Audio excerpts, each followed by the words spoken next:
Hey everyone, welcome to another episode of the Creative Leadership Podcast. My name is Arne van Oostrom. This podcast is brought to you by Blue Sky Republic. And today my guest is Cristina Andersson from Finland, where she's known as the Robot Lady. But that really doesn't tell you anything about who she is. She's one of the most passionate, creative learners and teachers I've ever met. She taught me about the importance of being a generalist and learning languages so you can connect the dots. And I mean, if you just go on LinkedIn and look at her resume and all the things that she's actively participating in, it is amazing. And I really can't begin to describe all the things that she represents and does. But what I can say is that she is what I would call a creative leader. And I really enjoyed talking to her. So I hope you do too. Enjoy. I want to be remembered for my positive being and a person who wants to help and create an impact that is a positive impact that helps other people to kind of understand this world and make the best out of their own lives. I think that is That's beautiful. the thing I am. Yes. Yeah. So you are a memory. Yes, I'm a memory already. Okay. Well, but when you say impact, a positive impact, when did you start getting that feeling of that you want? Because when in life do you start thinking, I want to make a positive impact? When do you, are you aware of that moment where you go like, yeah, that's what I want to make a positive impact on this? Yeah. Well, I think it started sometimes 1988. I was a teacher in vocational education, and I had a group of ladies. There were some, I think, 14, 15 ladies, and they had changed their jobs for some reason. Somebody had allergies and they couldn't work in the groceries anymore or something like this. And this was actually about office work. I was very, very young then, but I was a teacher anyway. I was a student of education, and I was a student of media and communications. I wanted to become a journalist, but I got this job as a teacher. Yes, and so we had a fantastic course with these women, and it was so great that I realized that yes, this is what I want to do. I want to create joy of learning for people who I meet and to people who I have the honor to teach. And so I started to study education, and I got more work as a teacher then. And then finally I put up my own company in 1990 to consult and to spread this joy of learning. So that I think is what I'm still doing. People know me that I talk about robots and quantum technologies and all this AI. But anyway, I couldn't code, AI myself. And I couldn't build a robot. But I know I want to find out what can we do with those technologies? What can those technologies do to us? And I think that we need to understand those technologies in order to understand what do we need to learn. So before we move there, because you're jumping to now. Sorry. I want no, because I'm still interested in when you're saying you studied media, you wanted to be, but you wanted to be a journalist. Yes. Because that is also all about curiosity. But so I mean that in itself. So why did you want to be? So where did you go? So first, let's start at the beginning. Okay. Where were you born? In Helsinki, Finland. Helsinki, and where did you go? You went to? So you went to primary school there. Yes. So did you because if you became interested in education, was school a positive experience for you? No, actually, school was not that positive experience to me. That I found this joy of learning when I was teaching others. So school was, yeah, it was okay, but it was kind of not. I was not elated when I went to school, and I didn't find it inspirational. So my inspiration to learning started after school. Uh-huh. When I found other people that were inspired about learning and learning things what matters the most. And your parents? Yeah, well, my parents, my father, he was marketing manager in Mobil Oil, so he was educated, and he was very much into management and marketing and sales, and he was very dynamic. And my mother was chief financial officer, one could say nowadays. Maybe it wasn't that fancy at those times. So that, of course, I got from my home, I got a model to have an impact and make things work in a way. How is that? So how did they provide that model for you? Well, they worked hard. That's Mm-hmm. one thing. So that I saw that they worked hard. I visited their workplaces. I saw that they were respected in their workplaces, and they also told me stories from that world. My mother was in car business, so in a car sales and services company, and so it was one of the biggest in Finland in those times. It gave me a model of working hard. Mm-hmm. Yeah. Okay. Is that something you were? I mean, is that something you are conscious of now, or were you already at that moment thinking, "I that's sort of a"? Because it's interesting, right? So the things that happened during your, your early years as a child that make impact on you, that later you go like, "Oh yeah, right. That's what I learned then, or I became like them, or this is what I took from my parents, and maybe not always positive things. I took things from my parents like, oh, I'm just like my father now. That's not. Yeah. Oh my Oh, goodness. Yes. yeah, yeah. It's not always, but still, the being able to reflect on that is in a bit. I don't think you can do that as a child, but later in No. life, you can like, yeah, oh right, that this is what I've learned of, or that experience had that impact. What kind of?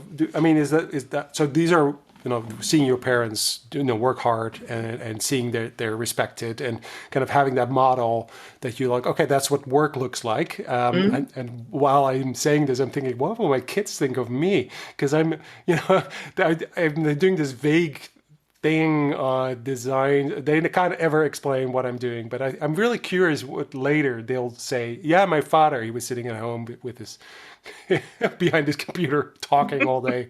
I don't know what he did, but apparently it that must have impact. So, are there any other things that you say that had impact on me if I look back now?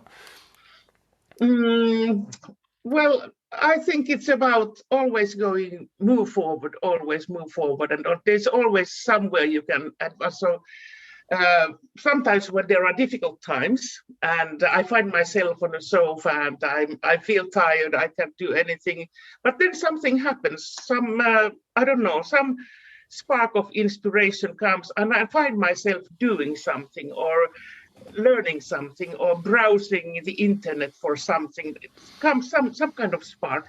I think that is something that I have had all my life.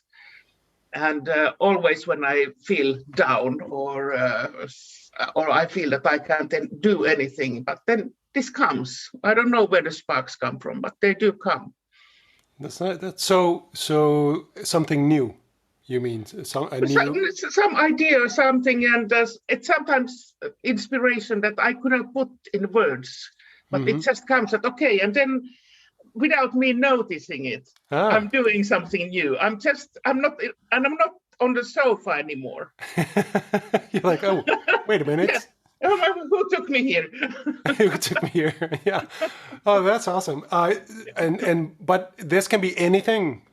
Just Yeah, it's just a new topic, something new, or something that you're like, Yes, an article yes. that you read or Yeah, something. it's a thought, or I remember just an article. Oh, it was that one. It could be a word also, a word that could come that, Hmm. or I remember that, oh, there was this article about the new quantum methodologies. And then I find myself browsing the internet. What was it? What was it? I need to know. I need to find it. And so, I'm just kind of see whether I can create that story from when you were a kid. You were at school. After you were in Helsinki, after primary school, where did you go? What school did you go to?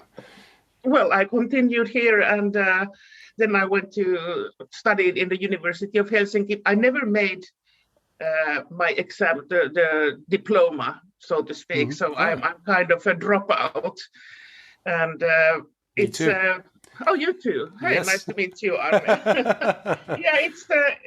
I don't know. I don't regret it because I started as an entrepreneur. I have been really not needing that much. Sometimes I feel that I should have. Uh, and what I wanted to say about working hard. So I realized then later in my life that it is not that important to work hard. But when I'm not working hard, I feel guilty because I have this example from my my parents Right. that you should be pushing hard forward. Right. This is where a little voice in your head says, "No, no, no, no. You're wasting time. You're wasting time." Yes. Yeah. But maybe so. I think that's really interesting, actually, what you just said, because I think if you look at your resume Mhm. or your LinkedIn profile, you would never guess that you'd be a dropout. No, That's what that's the last thing that you would think. You are so interested in learning and mm-mm. learning new things. I mean, how is it possible that you at school would drop out? Because Yes. you'd be like if I would guess from the resume, I would say you would excel at school and you would have all the grades that etc. So how does that match these two I things? don't understand how does it match. I'm the least academic person in the world, but everybody thinks that I'm. Yes. Yeah, but I'm not. I'm not. But that doesn't mean that I wouldn't have a great respect for research, education, and all this development that is going on in the academic world. I have a deep and high respect also for that, and I'm also the speaker for education and research and Hmm. academic careers. But I'm not the one doing it. Hmm. I'm doing it in a different way. Hmm. And can you describe that different way? Well, it's a different way. I want to bring people together, and I want to create an atmosphere where it is possible and there is Hmm. a safe space for interaction, learning, people getting to know each other, people putting their brains together so that something great could happen again. And this is what I'm kind of doing at the moment quite a lot. Hmm. And because I'm a school I'm a dropout. I have so it's so similar. I'm kind of so my brain goes like, well, that sounds just like me. But I think there's and it's not just me. It's not just you. I think there's a big group of people out there Mm, who struggles going through formal education. mm, And I literally just a few minutes ago, I had a conversation with someone about. So my daughter's going through school now. She's doing her exams, and that keeps reminding me of like, mm, yeah, that's a tough time. And also, so for instance, my wife went through school. She did these amazing schools, and mm, she has the diplomas, and I'm kind of jealous of it at the same time. But I'm also really aware of that school makes learning not a positive thing. It doesn't turn mm. learning into something that you feel positive about. So I just had the conversation, but that when I stopped going to school, and actually it was already kind of during school because I was already kind of not really paying attention, I realized that I was reading books. I mean, I remember reading a book about the snare theory, about, talk about quantum theory. I didn't understand a word of the book. But I was so interested in that kind of, I don't know, I like to know things that I can't comprehend. I'm so intrigued by that. And I realized that even though it wasn't a school book, it wasn't on the list of books I should read, it is still learning. And I remember the moment, like I thought, wait a minute, it's not, school doesn't tell me to read this. I'm interested in it. I don't know what it teaches me, but I'm really interested. This is learning. I'm learning now. School doesn't have a domination on learning. It doesn't, it doesn't say if it's not through school. That sounds really silly, but to me it was like an eye-opening moment. Like, just because it's not official school, it is still learning. And Yeah, exactly. so how did you experience that? So when you dropped out of school, what happened then? You became an entrepreneur, I think you said. No, I studied this journalism, and then I got to this teaching job when I got, and I Right. found it. Yes, and that was my path. So of course I was working as a guide for a while, and many like that. But this teaching experience was the one that got me into this path where I'm still going. In Finland, they call me the robot lady, but actually my work is not about robots, it's about learning. I just want to show people what the world could be and what robots could do. And about this, I call it the foresight, the personal foresight learning. When I got, shall we talk about the robots a little bit now or later? Well, I'm interested in the moment where you started becoming the robot lady. So, exactly. I want to.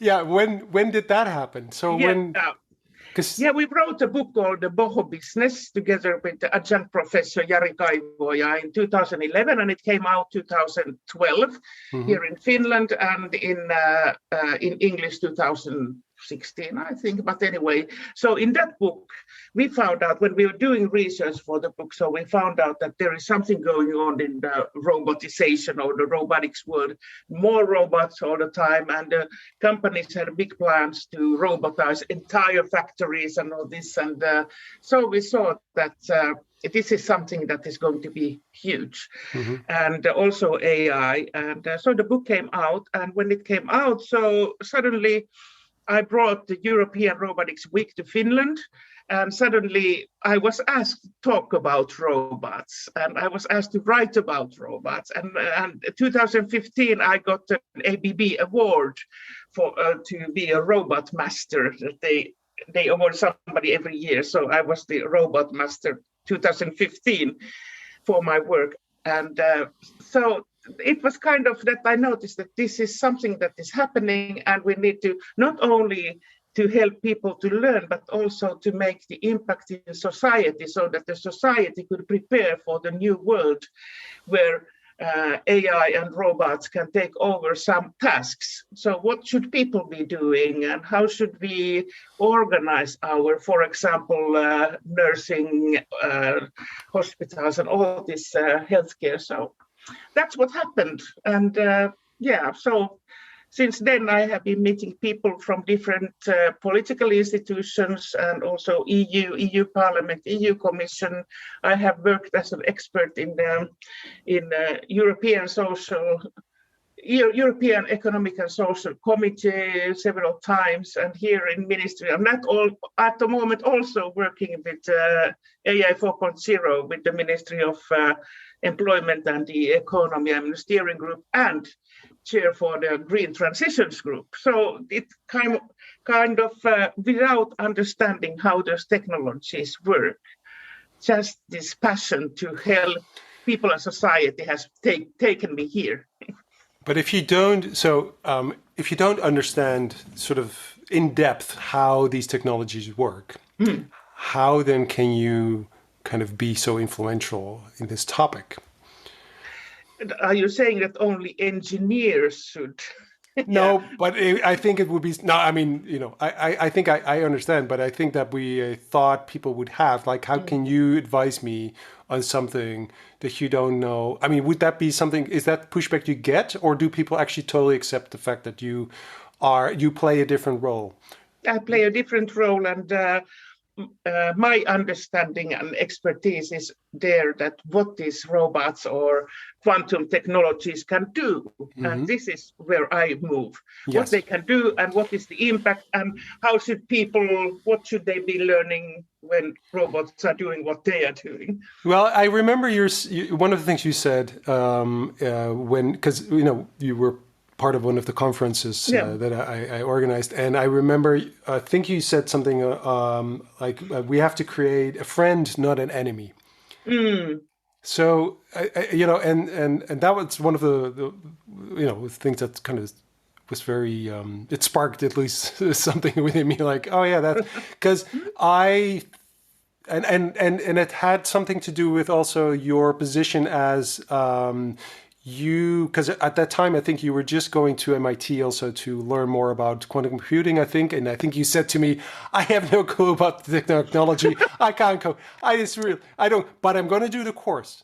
Yes. I want to know, and I thought that's so inspirational. I thought it was so amazing because, and I mentioned this to quite a few people, like as an example Mm. of people who I would call more generalists Mm. that can, and you said, you connect people, but you connect people, but you have to know the language they speak, right? So you go through this course so you understand the language that they use. You might not become, the expert in, building these machines and Mm. programming these robots, et cetera, et cetera. But is that true? Is that something that you're looking for, to kind of understand the languages that are out there? Yeah, partially. And of course, for example, quantum computing has lots of language that it's impossible to understand. But Exactly. yes, so I just try to understand term by term. So, for example, I take some Peter Shor's algorithm and I just try to find out what it is and what it does, and then I get some kind of picture for myself so that I can participate in the conversation. But Right. I'm not trying to compete with those academics and great researchers who are building quantum computers, but I want to help them to get the message out and also to find opportunities for markets and opportunities for companies or startups, but not only that, also to help societies to prepare for the new quantum future. Hmm. And just going back a little bit to that, don't build a friend and not an enemy. Are you afraid that we are building an enemy? That's a very interesting question, because Google just announced that they are now somehow the general artificial intelligence is coming up, so that it's the human-like artificial intelligence. And well, we don't know, but this is something that as long as we people program those programs and artificial intelligences, we should program it to become friendly. But the world is not very friendly. So Exactly. how can we make sure that these programs and computers are friendly and they are used in a friendly way? But now we now can see that people are not using every time computers in a friendly way. Hmm. So this is a very, very big question. And if I just had an answer, I would give that answer and Hmm. help peace come to the world. But I don't have Yeah. the question. I don't have the answer. Oh, too I bad. don't even have the good question to that. Yeah. Yeah, it's Yeah. too bad. Yeah.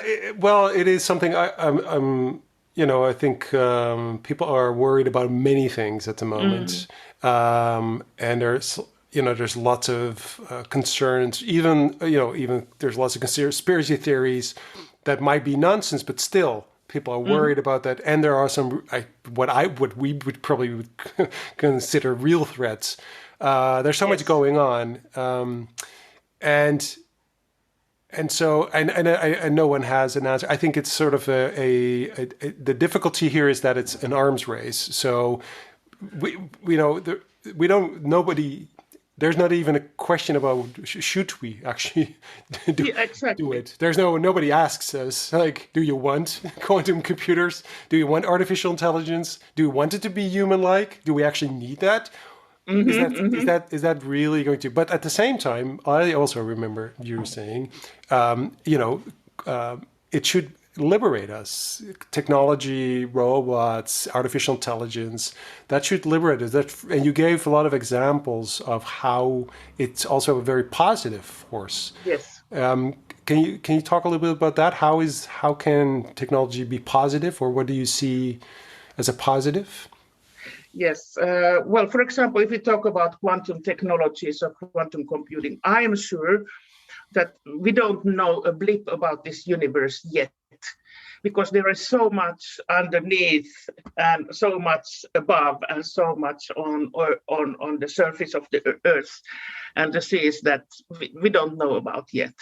And I am sure that when we get these quantum sensors and quantum computing, and we can find more data from deep seas and forests and tundras and space and everything, and we can put the quantum computer to simulate, to create a digital twin of this earth and this universe, we can find new solutions. Ah. This is what I so believe in.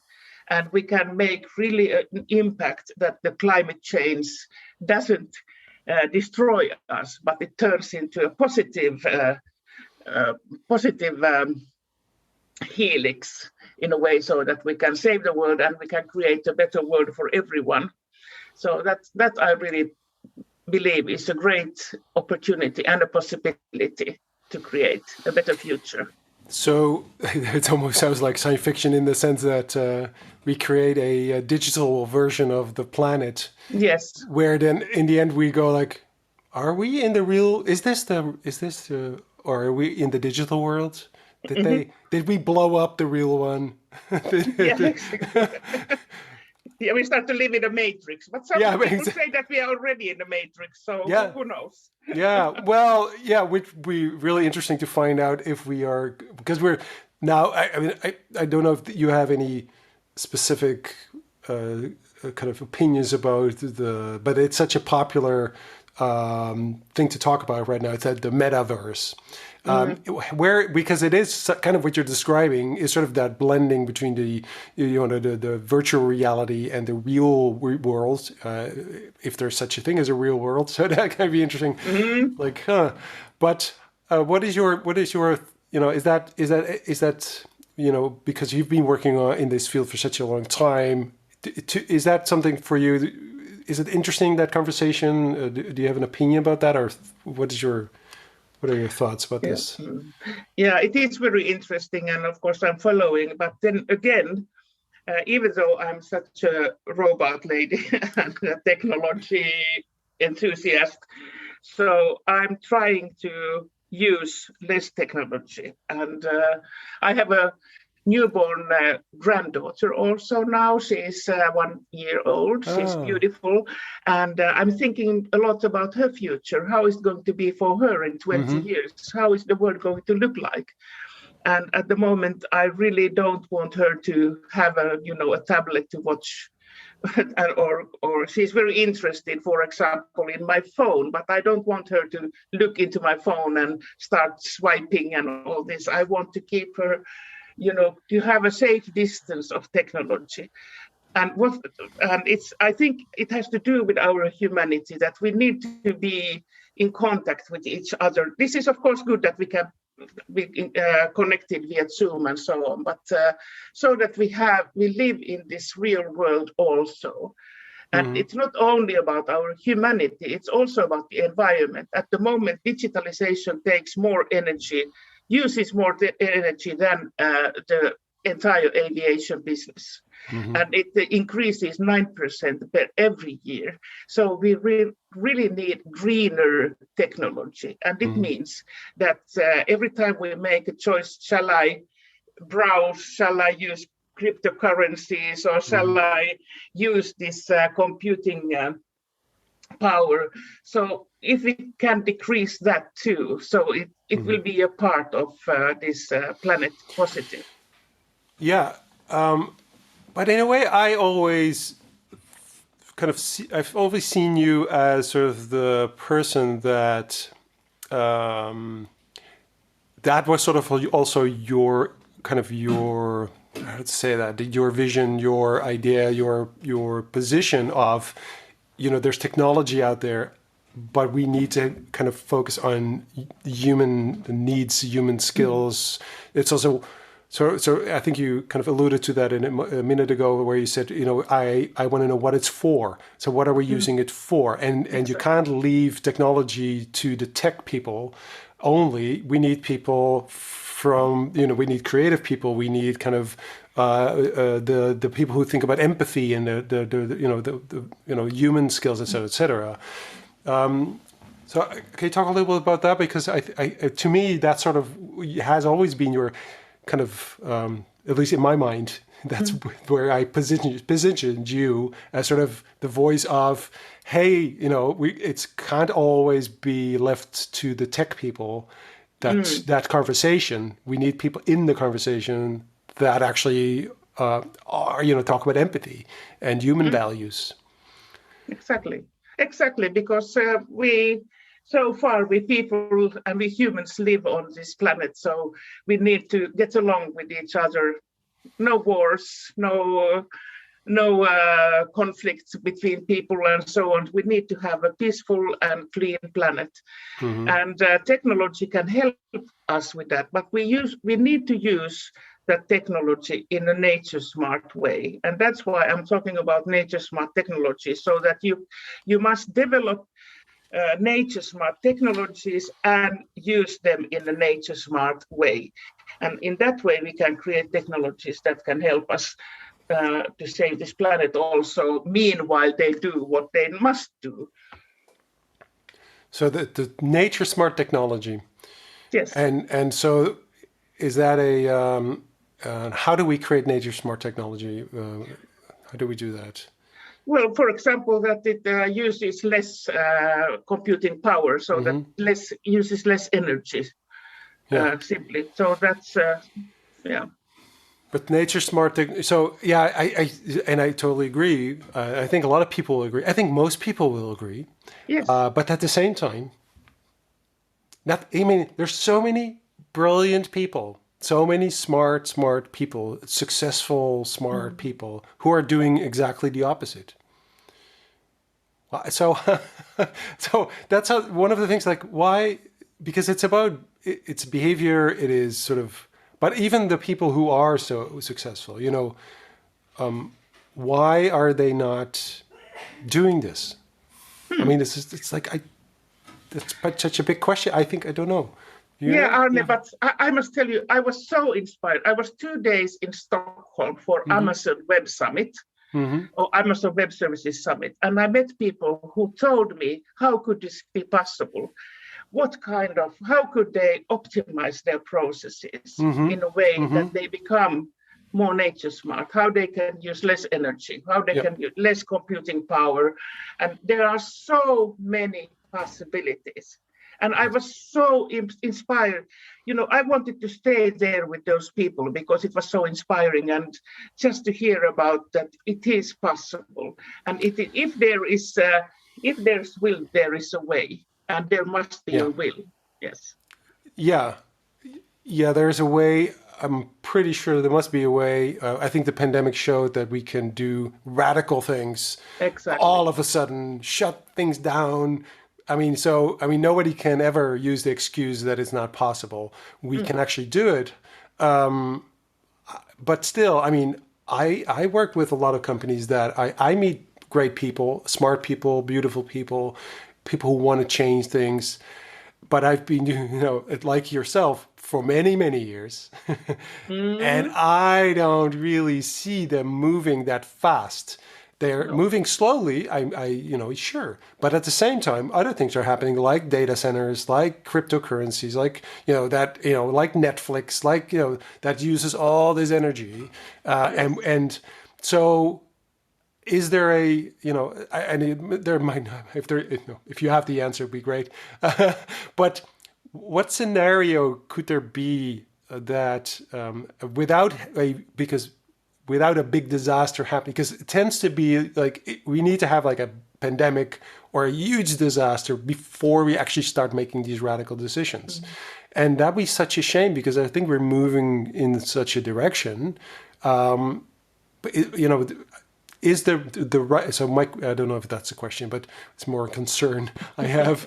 But I feel that maybe the rise of certain, what I would call generalists, so not the specialists, because I think specialists look at just one element in a system, and they're really good at that one element. They work on that one, but they have no idea about the impact they have in the wider system. So they'll go like, I have a thing, it works really well, I can build a business. But the fact that destroys something somewhere else, they don't know. They didn't mean to. There wasn't the intention. But then they become part of a system that needs kind of continuous growth, because a business is only healthy when it grows forever, and et cetera, et cetera. But I feel that there's also sort of a wave where we talk about new economy, like Kate Rayworth's donut economy, sort of talking about more sustainability. Companies are becoming aware that actually, if you are a sustainable company, people like that. It's a positive influence on the brand. So, in your sense, what it would be? Do you see there's a positive wave? Do you see a sort of new people emerging? Because you're talking about Amazon saying, well, we're really excited about new possibilities. Is there a positive scenario? Yes, I really believe there is, and there are new people coming into this positive planet movement all the time. And for example, here in Finland, we have a group called the Activist Grandmas. And that I think it's so positive. I just love it. I haven't joined yet. I hope that I can join. And what I think we need more people like you, and there are many people like you who work making impact, and by brain cell by brain cell. So with small steps we can conquer these brain cells to think in a new way. And when you think in a new way, you can then talk in a new way, and then you can act in a new way. And this is our hope. This is the teacher in you. Yes. Right? Yeah, this is the teacher. Well, is it right? Because it's a teacher that says, at least the teacher in me, which I also discovered, like you, when I started teaching, I started seeing the change directly in someone, like you said, in the one brain. I could see, I reached a person. Instead of an entity, a business, it's like, oh no, I was teaching someone, and I saw it, and that is an impact you have, and maybe so. What I take away from what you just said is that we shouldn't underestimate those little changes. Exactly, because actually nobody can just change overnight to become totally somebody new. It takes time, and we should appreciate that. Mm-hmm. So what's next for you? What's next? I'm going to groceries to find some special kind of salad for my friends who are coming to visit tomorrow, and I want to surprise them with something very special, vegetarian nice food. And long term? And long term, yes, I'm studying more about the sustainable development, and I really want to. I don't know how long I'm going to live and how long I'm able to work, but the time I have, I want to put myself into this sustainable development and to do whatever it takes, what I can do to find those solutions and help people to see those solutions that can make that happen.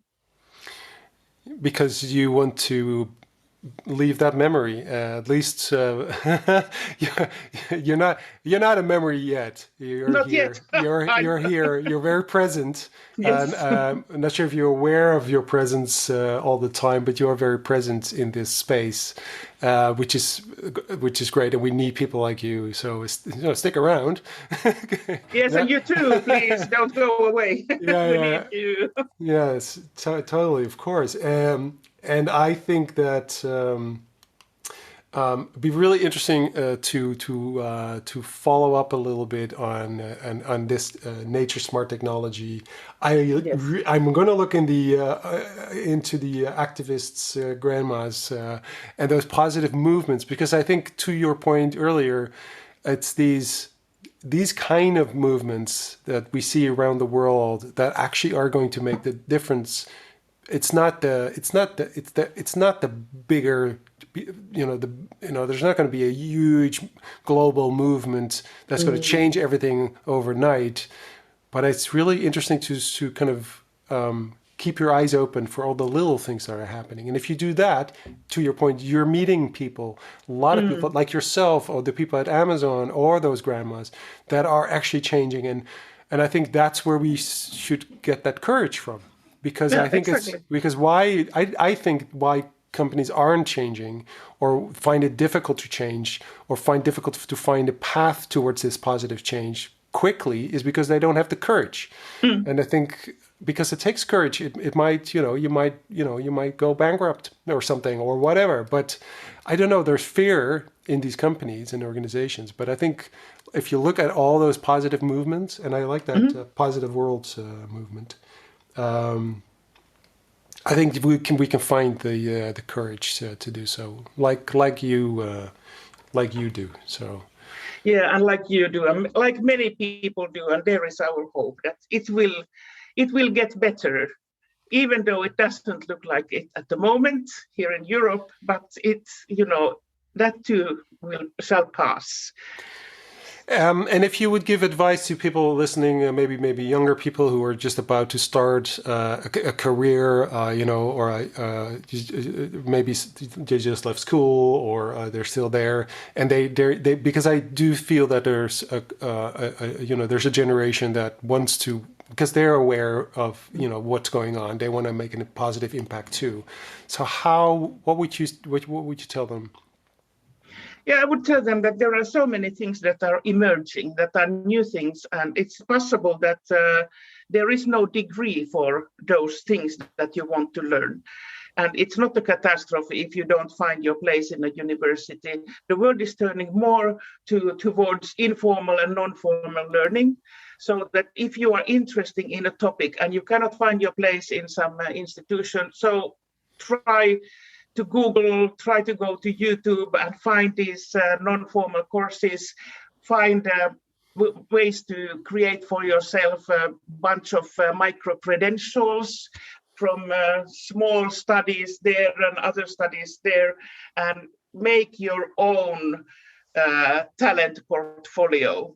And then maybe one day you can find your way to a university or pursue an academic career. So it's, world is, this learning world is in that way is so great that it's never too late to start studying again somewhere in a university or just pursue another career. So that's so possible nowadays. Yeah, good advice. That's exactly. I think that's such a positive thing that's happening at the moment. Yes. You can learn all the time, and learning is fun. It's inspirational, and so it's free. And it's free. Yeah, no, I know. You can follow MIT courses online. I'm following a lot of these courses, which is like amazing. These amazing lectures that are just there. They're free. They're online. You can just go to school whenever you want, and it doesn't feel like school. It feels like growing and being amazed and being curious about things. And so that's a really good advice. I hope we'll embrace these new possibilities that also are brought to us by technology. So. Yes. That's a positive influence of what technology has, and also connecting people like now so easily, having conversations so easily through time zones and language barriers, and it's all kind of really possible to connect in a different way, connect knowledge in a different way, connect people in a different way. And I think you're one of the great examples of those people who are doing that. And so thank you for that inspiration. Thank you, Arne. This was really a pleasure.